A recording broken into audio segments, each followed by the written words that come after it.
Wallahi jamaah sekalian, kalau anda ingin kekayaan, kenikmatan, kebahagiaan, kelancaran, kemudahan, makmurnya rumah tangga, anak salih salihah dan keberkahannya luar, wallahi Al-Quran. Kuncinya Al-Quran.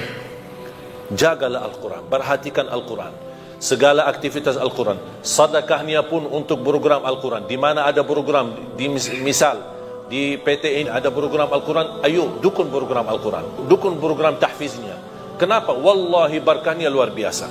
Dan segala aktivitas program Al-Quran di sini atau dimanapun yang anda dukun, yang anda sedekahin, yang anda nafkahin, yang anda bina dan pimpin, insyaAllah keberkahannya menalir sampai hari kiamat. Walaupun kita meninggal dunia, selama program ini masih jalan, anak-anak masih ngaji, Allah berikan pahalanya sampai hari kiamat.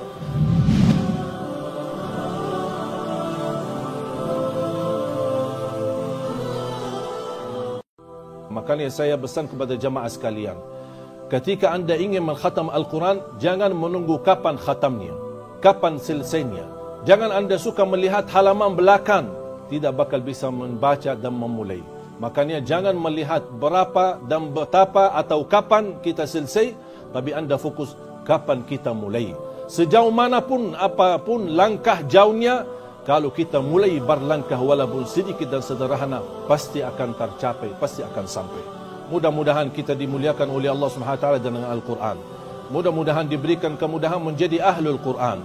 Walaupun tidak mampu menghafal 30 juz Al-Quran, paling tidak kita bisa mendapatkan menjadi orang mencintai Al-Quran, mendapatkan keturunan anak kita menjadi penghafal Al-Quran yang mampu membahagiakan dan membanggakan kita di hadapan Allah hari kiamat. Amin ya rabbal alamin.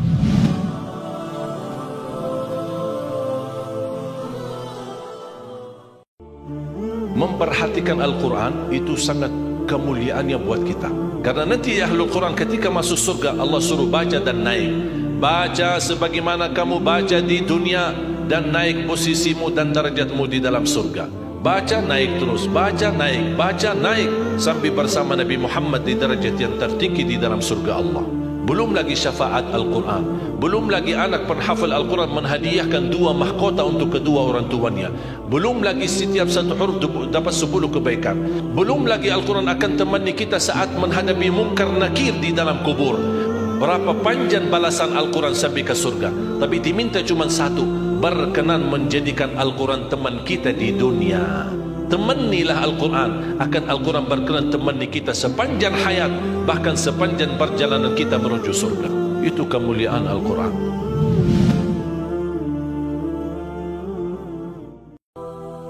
Kemarin ada yang kirim Instagram, dia bertanya, kenapa saya setiap berbuat kebaikan dinilai sama orang lain buruk?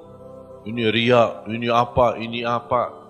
Saya bertanya, kamu kerjakan ini lillahi ta'ala bukan? Dia bilang, ya karena Allah. Ya udah, tidak usah lihat apa kata manusia, biarkan saja. Kalau anda berduli apa kata manusia, berarti itu bukan lillahi ta'ala. Dan jangan harap manusia puas, jangan harap manusia ridha.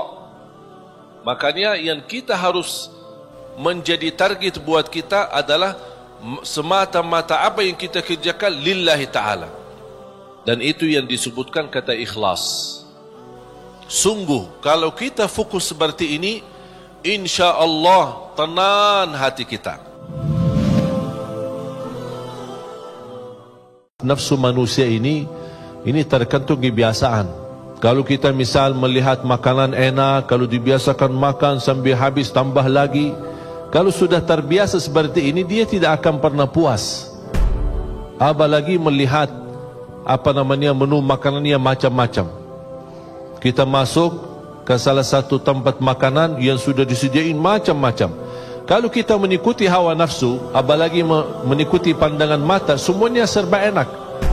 Kita sudah ambil secukupnya, bahkan sudah kenyang, tapi rasanya yang aku tadi lihat tapi belum saya rasain, ini belum saya rasain, ini belum saya rasain. Makanya jangan suka banyak lihat, syukuri yang sudah ada, nikmati yang sudah ada.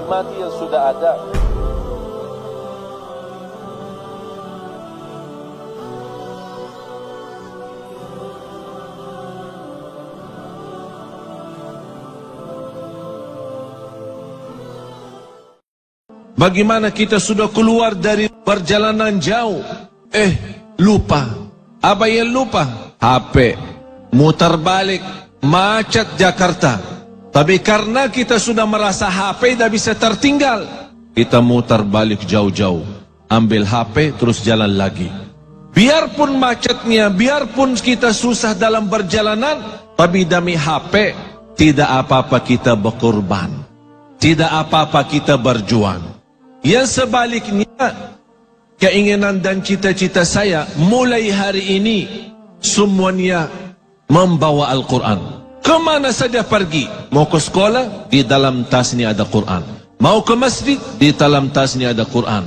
Mau ke kantor, di dalam tasnya ada Quran. Begitu Anda sempat, biar 1 menit, baca.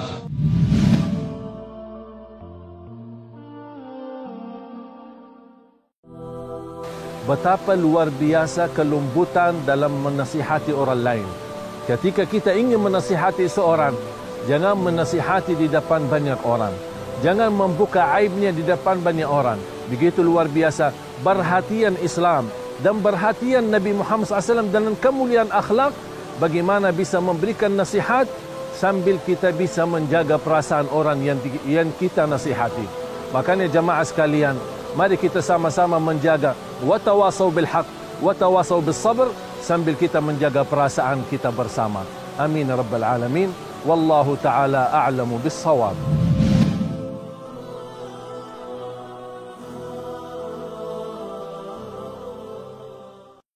Kita sebagai manusia tidak terlepas dari dosa dan maksiat. Bahkan tidak terlepas sehari-hari daripada kesalahan. Tapi bagi orang mukmin tidak boleh putus asa, karena kita memiliki Allah yang maha memberikan ampunan, bahkan maha rahman dan rahim. Allah subhanahu wa ta'ala mengajarkan kita supaya tidak boleh putus asa.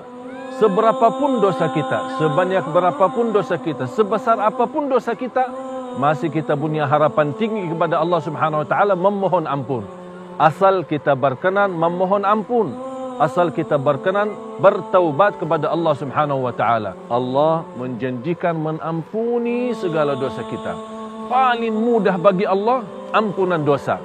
Mari kita senantiasa memohon ampun kepada Allah dan selalu bertaubat kepada Allah subhanahu wa ta'ala. Surah At-Takatsur menjadi salah satu jalan keluar untuk muhasabah diri. Thumma latus'alunna yawma idzin 'anil na'im. Salah satu yang akan kita semua bertanggungjawabannya di hadapan Allah, segala nikmat yang kita sudah dapat, termasuk nikmat umur dalam keadaan sihat wal afiat, tapi belum sadar, belum kembali, belum memohon ampun kepada Allah, belum menjadi orang-orang yang lebih baik. Jangan sampai kita menjadi orang-orang yang buruk. Mari kita sama-sama sucikan diri kita. Kita memohon ampun kepada Allah. Kita insya-Allah menjadi lebih baik. Mudah-mudahan diberikan karunia dan kemuliaan dalam muhasabah diri.